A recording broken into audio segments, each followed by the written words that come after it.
ओम नमः शिवाय। प्रिय भक्तगणों, शिव भक्त के लिए शिव पुराण का बड़ा महत्व है। शिव पुराण में परात्म परब्रह्मा परमेश्वर के भगवान शिव के कल्याणकारी स्वरूप का तात्विक विवेचन, रहस्य, महिमा और उपासना का वर्णन किया गया है।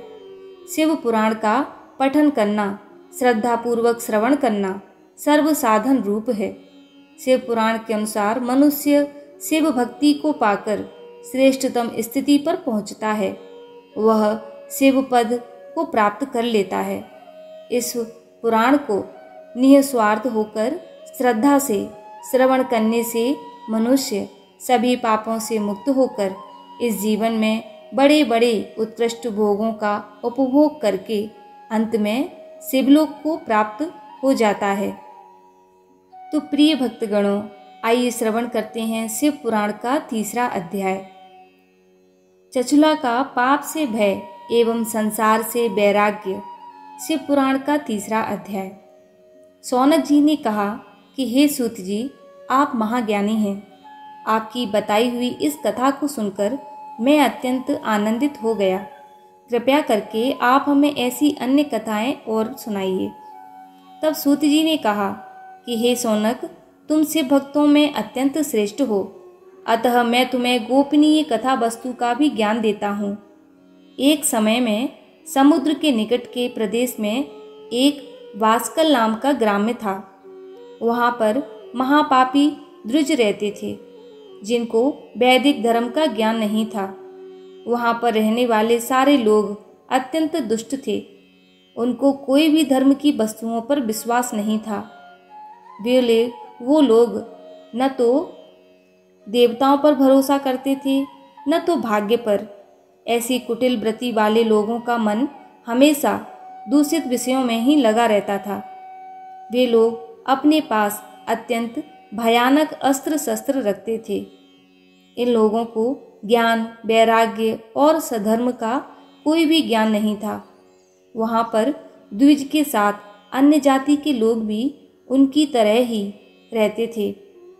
उस प्रदेश की स्त्रियों का भी अत्यंत कुटिल स्वभाव था। वे लोग स्वेच्छाचारिणी, पापी, कुत्सित विचारों वाली और व्यभिचारिणी थीं। उनको सद्व्यवहार एवं सदाचार के विषय में कोई भी ज्ञान नहीं था। पूरा ग्राम दुष्टों से ही भरा था। एक समय पर इस बास्कल नाम के गांव में बिंदुक नाम का एक ब्राह्मण निवास करता था। वह अधर्मी, दुरात्म महापापी था। उसकी पत्नी का नाम चचुला था। वह अत्यंत सुंदरी थी। वह हमेशा उत्तम धर्म का पालन करती थी। फिर भी उसकी पत्नी को छोड़ वह ब्राह्मण वैश्यगामी हो गया था। ऐसे ही उसके बहुत वर्ष निकल गए। उसकी स्त्री चचुला काम से पीड़ित थी, किंतु उसने अपना धर्म कभी नहीं छोड़ा।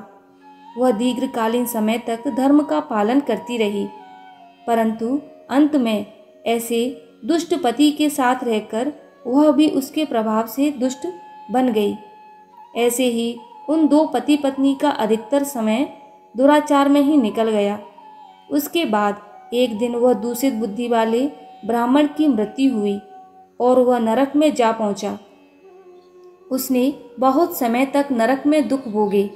तदनंतर उस दुष्ट ब्राह्मण विंध्य पर्वत पर भयंकर पिशाच हुआ और उसकी पत्नी चचुला उसके बाद बहुत समय तक अपने पुत्रों के साथ रही। एक दिन वह कोई अवसर पर अपने भाई बंधुओं के साथ गोकर्ण क्षेत्र गई और किसी तीर्थ पर जाकर वहाँ के जल में स्नान किया। वो वहाँ पर घूमने लगी। घूमते घूमते वह कोई देव मंदिर में आ पहुंची। वहाँ पर एक ब्राह्मण भगवान शिव की पवित्र पौराणिक कथा सुना रहे थे।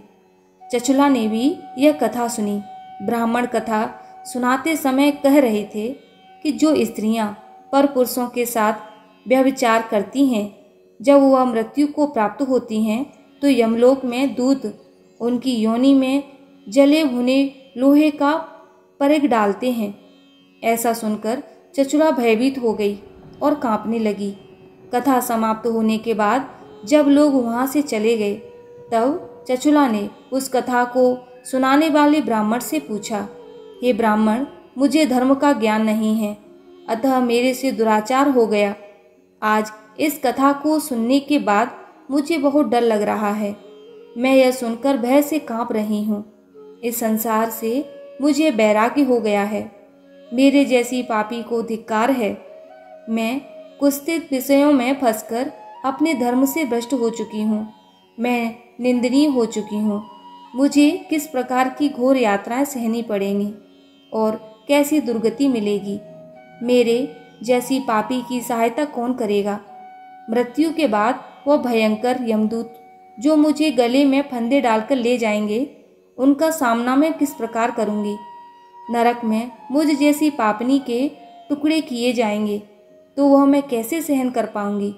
मैं अत्यंत पापी हूँ और हर तरह से पाप में दब चुकी हूँ। मैं नष्ट हो गई हूँ। हे ब्राह्मण, मेरे माता पिता और गुरु आप ही हो। मैं आपकी शरण में आई हूँ। मुझ अबला का उद्धार कीजिए। तब सूत जी ने कहा, चचुला, इस प्रकार से खेद और वैराग्य युक्त ब्राह्मण देवता के चरणों में गिर पड़ी। तब उस बुद्धिमान ज्ञानी ब्राह्मण ने उसे उठाया और कहा, बड़ी भाग्यशाली हो कि शिव पुराण के वैराग्य प्रदान करने वाली कथा को सुनकर तुम्हें समय पर भान हो गया। हे नारी, तुम चिंता मत करो, भगवान शिव की शरण में जाओ। भगवान शिव तुम्हारे समस्त पाप तुरंत समाप्त कर देंगे। यह कहकर ब्राह्मण चचुला को समस्त पापों को हरने वाली तथा सुख एवं सद्गति देने वाली शिव पुराण कथा की महिमा का वर्णन करते हैं। इस प्रकार शिव पुराण 3रा अध्याय समाप्त हुआ। बोलिए शंकर भगवान की जय। बोलिए पार्वती मैया की जय। प्रिय भक्तगणों, अब हम श्रवण करेंगे शिव महापुराण का 4था अध्याय।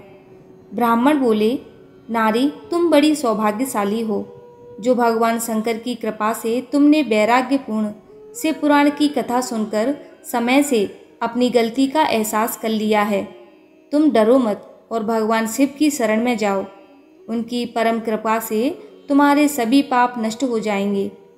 मैं तुम्हें भगवान शिव की कथा सहित वह मार्ग बताऊंगा जिसके द्वारा तुम्हें सुख देने वाली उत्तम गति प्राप्त होगी।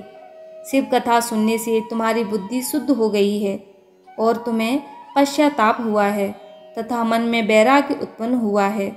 पश्चाताप ही पाप करने वाले पापियों के लिए सबसे बड़ा प्रायश्चित है। पश्चाताप ही पापों का शोधक है। इससे ही पापों की शुद्धि होती है। सत्पुरुषों के अनुसार पापों की शुद्धि के लिए प्रायश्चित पश्चाताप से ही संपन्न होता है। जो मनुष्य अपने कुकर्म के लिए पश्चाताप नहीं करता वह उत्तम गति प्राप्त नहीं करता, परंतु जिसे अपने कुकृत्य पर हार्दिक पश्चाताप होता है वह अवश्य उत्तम गति का भागीदार होता है। इसमें कोई शक नहीं है। शिव पुराण की कथा सुनने से चित्त की शुद्धि एवं मन निर्मल हो जाता है। शुद्ध चित्त में ही भगवान शिव व पार्वती का वास होता है। वह शुद्ध आत्मा पुरुष सदा शिव के पद को प्राप्त होता है। इस कथा का श्रवण सभी मनुष्यों के लिए कल्याणकारी है, अतः इसकी आराधना व सेवा करनी चाहिए।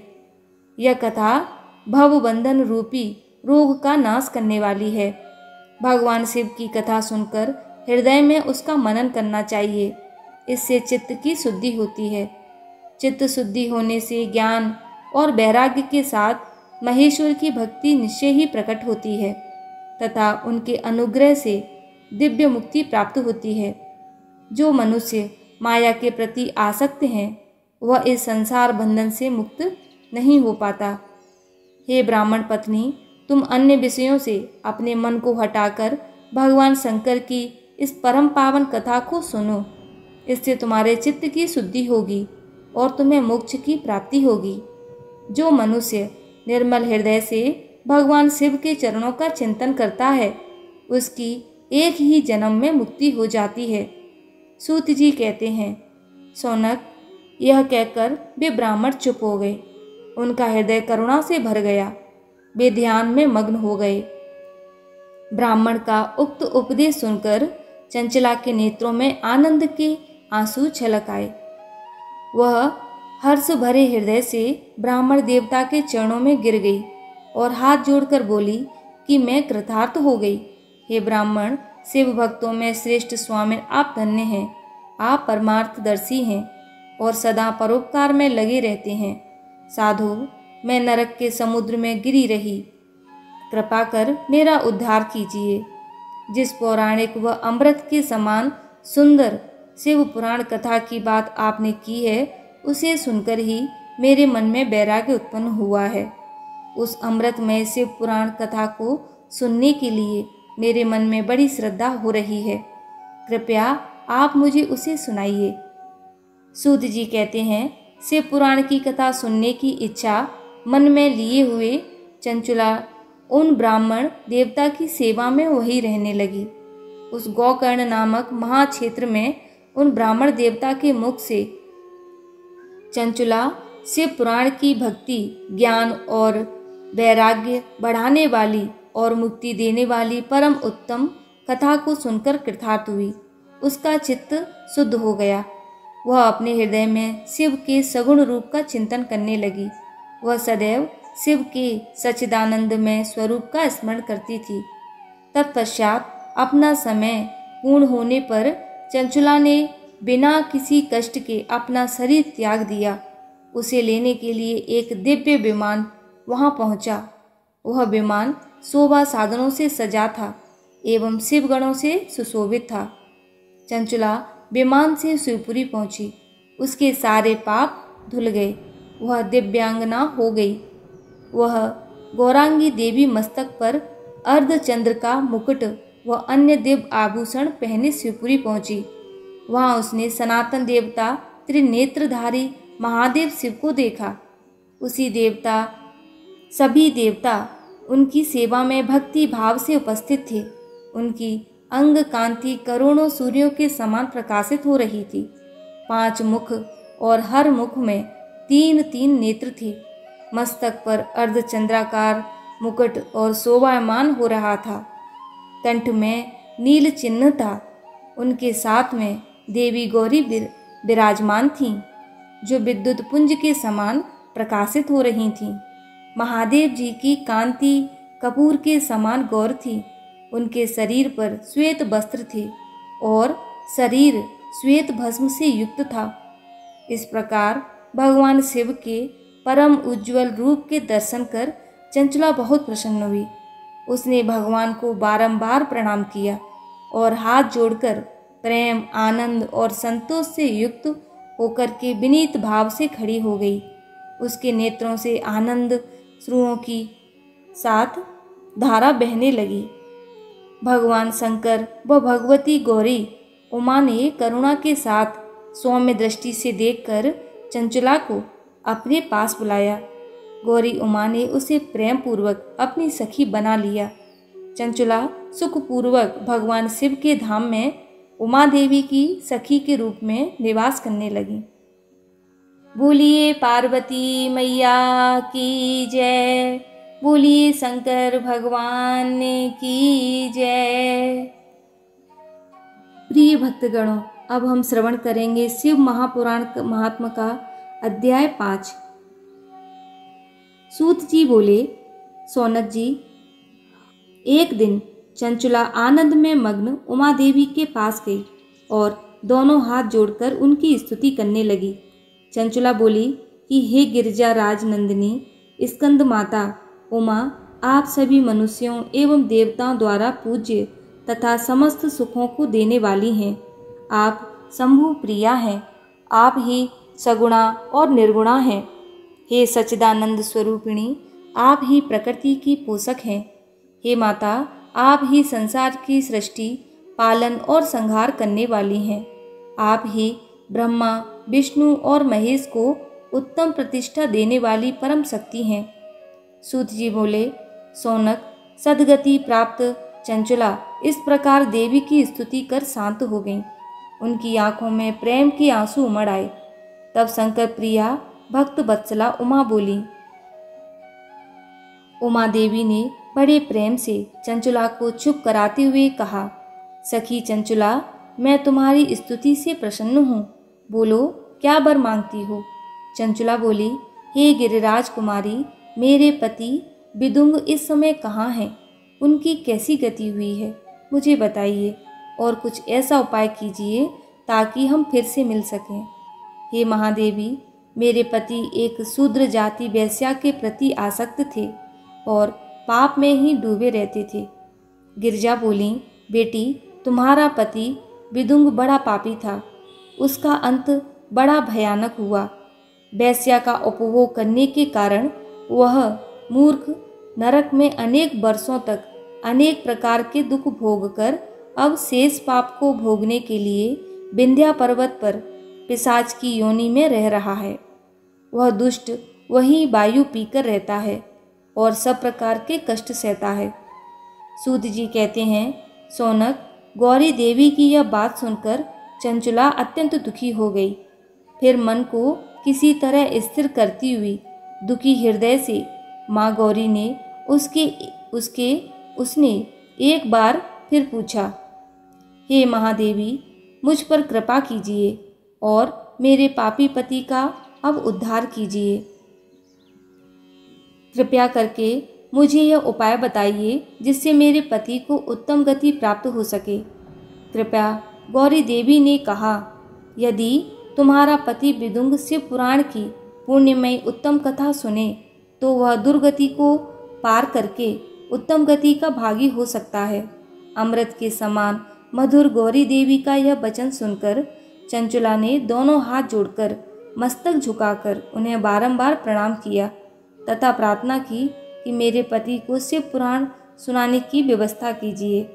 ब्राह्मण पत्नी चंचुला के बार बार प्रार्थना करने पर शिव प्रिया गौरी देवी ने भगवान शिव की महिमा का गान करने वाले गंधर्वराज तुम्बरों को बुलाकर के कहा, तुम्बरों, तुम्हारी भगवान शिव में प्रीति है। तुम मेरे मन की सभी बातें जानकर मेरे कार्यों को सिद्ध करते हो। तुम मेरी इस सखी के साथ बिंद पर जाओ। वहाँ एक महाघोर और भयंकर पिशाच रहता है। पूर्व जन्म में वह पिशाच बिंदुक नामक ब्राह्मण मेरी इस सखी चंचुला का पति था। वह वैश्यागामी हो गया। उसने स्नान, संध्या आदि नित्य कर्म छोड़ दिए। क्रोध के कारण उसकी बुद्धि भ्रष्ट हो गई। दुर्जनों से उसकी मित्रता तथा सज्जनों से द्वेष बढ़ गया था। वह अस्त्र शस्त्र से हिंसा करता, लोगों को सताता और उनके घरों में आग लगा देता था। चांडालों से दोस्ती करता, वह रोज वेश्या के पास जाता था। पत्नी को त्याग कर दुष्ट लोगों से दोस्ती कर उन्हीं के संपर्क में रहता था। वह मृत्यु तक दुराचार में फंसा रहा। मृत्यु के बाद उसे पापियों के भोग स्थान यमपुर में ले जाया गया। वहाँ घोर नरकों को सहकर इस समय वह विंध्य पर्वत पर पिशाच बनकर रह रहा है और पापों का फल भोग रहा है। तुम उसके सामने परम पुण्य में पापों का नाश करने वाली शिव पुराण की दिव्य कथा का प्रवचन करो। इस कथा को सुनने से उसका हृदय सभी पापों से मुक्त होकर के शुद्ध हो जाएगा और वह प्रेत योनि से मुक्त हो जाएगा। दुर्गति से मुक्त होने पर उस बिंदुक नामक पिशाच को विमान पर बिठा करके तुम भगवान शिव के पास ले आना। तब सूत जी कहते हैं, सौनक, माँ उमा का आदेश पाकर गंधर्वराज तुम्बरो प्रसन्नतापूर्वक अपने भाग्य की सराहना करते हुए चंचुला को साथ लेकर विमान से पिशाच के निवास स्थान विंध्य पर्वत पर गया। वहां पहुंचकर उसने उस विकराल आकृति वाले पिशाच को देखा। उसका शरीर विशाल था, उसकी थोड़ी बड़ी थी। वह कभी हंसता, कभी रोता और कभी उछलता था। महाबली तुम्बरु ने बिंदुक नामक पिशाच को पासों से बांध लिया। उसके पश्चात तुम्बरु ने परम उत्तम शिव पुराण की अमृत कथा का गान शुरू किया। उसने पहली विंध्येश्वर संहिता से लेकर 7वीं वायु संहिता तक शिव पुराण की कथा का स्पष्ट वर्णन किया। 7 संहिताओं सहित शिव पुराण को सुनकर सभी श्रोता कृतार्थ हो गए। परम पुण्य में शिव पुराण को सुनकर पिशाच सभी पापों से मुक्त हो गया और उसने पिशाच शरीर का त्याग कर दिया। शीघ्र ही उसका रूप दिव्य हो गया। उसका शरीर गौर वर्ण का हो गया। शरीर पर श्वेत वस्त्र एवं पुरुषों के आभूषण आ गए। इस प्रकार दिव्य देहधारी होकर विदुंग अपनी पत्नी चंचुला के साथ स्वयं भी भगवान शिव का गुणगान करने लगा। उसे इस दिव्य रूप में देखकर सभी को बहुत आश्चर्य हुआ। उसका मन परम आनंद से परिपूर्ण हो गया। सभी भगवान महेश्वर के अद्भुत चरित्र को सुनकर कृतार्थ हो गए। उनका यशोगान करते हुए अपने अपने धाम को चले गए। बिंदुक अपनी पत्नी चंचुला के साथ विमान में बैठकर शिवपुरी की ओर चल दिया। महेश्वर के गुणों का गान करता हुआ बिंदुक अपनी पत्नी चंचुला व तुम्बरों के साथ शीघ्र ही शिवधाम पहुंच गया। भगवान शिव व देवी पार्वती ने उसे अपना पार्षद बना लिया। दोनों पति पत्नी सुखपूर्वक भगवान महेश्वर एवं देवी गौरी के श्री चरणों में अविचल निवास पाकर धन्य हो गए। हे गौरी शंकर, जिस तरह आपने विदुंग और चंचुला पर अपनी कृपा दृष्टि बनाई, उसी तरह हम सभी भक्तगणों पर अपनी कृपा दृष्टि बनाए रखना और अपनी चरण शरण में रखना। जय भोलेनाथ, जय माता पार्वती। जो भी भक्तगण आपकी शिव पुराण कथा का श्रवण करे, उन सभी भक्तगणों की मनोकामनाओं को पूरी करना और उन पर अपनी कृपा दृष्टि बनाए रखना।